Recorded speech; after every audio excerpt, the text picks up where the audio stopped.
Di daerah lain, Kepolisian Daerah Kalimantan Barat menetapkan 2 tersangka dari perusahaan penagih utang di Pontianak. Perusahaan penagih utang ini bekerja sama dengan 14 aplikasi pinjaman online ilegal.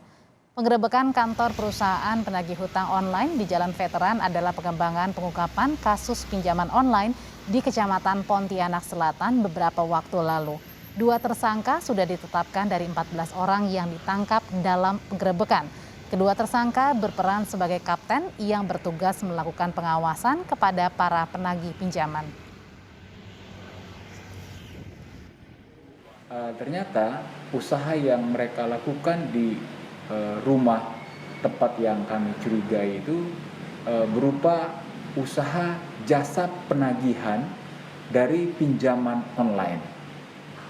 Jasa penagihan ini bekerja sama dengan 14 aplikasi pinjaman online yang sayangnya 14 aplikasi itu tidak berada di Pontianak. Ada yang berposisi sebagai ARD, asisten, kemudian captain, dan ada DC, disebutkan sebagai desk collection atau debt kolektornya di dunia maya. Saat ini Polda Kalbar sudah menetapkan 2 orang sebagai tersangka karena mereka disangka melakukan pelanggaran Undang-Undang ITE.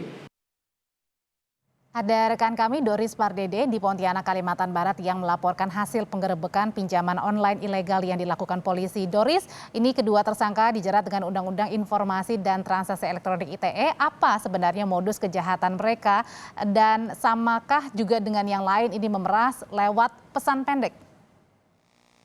Ya, terima kasih Audrey dan saudara, seperti yang disampaikan oleh Kabid Humas Polda Kalimantan Barat pada pagi tadi, bahwa modus yang dilakukan oleh penagih pinjaman online ini sama dengan modus-modus yang dilakukan oleh pinjaman online lainnya, seperti melakukan pengancaman dan melakukan penagihan dengan kata-kata kasar. Dan saat ini Polda Kalimantan Barat memang sudah menetapkan 2 tersangka dari 14 para karyawan yang diamankan pada Jumat 15 Oktober 2021 lalu.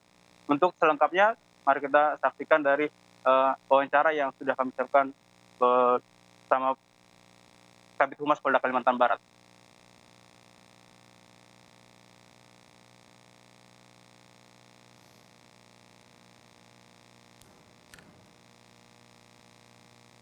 Ternyata mereka menyediakan fasilitas pinjaman, ya, pinjaman angka minimalnya 1,8 juta dan maksimal sampai dengan 3 juta.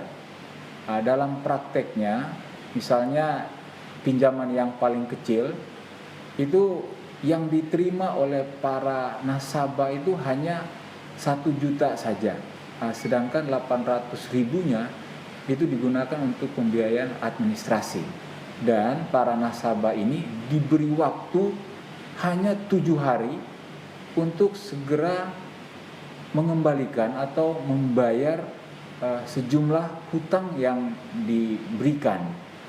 Dan mereka, para nasabah ini sudah diklasifikasikan oleh para penagih online ini dengan 3 kategori, di mana setiap kategori ada beberapa perlakuan berbeda.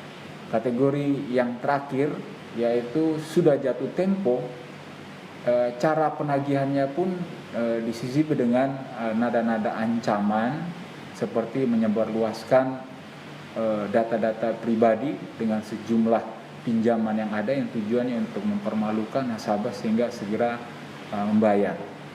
Itulah yang kita gunakan saat ini untuk menjerat para jasa penagih hutang online ini. Kami terus bekerja untuk mencari pelaku-pelaku lain termasuk pemodal dari badan usaha jasa penagihan online ini.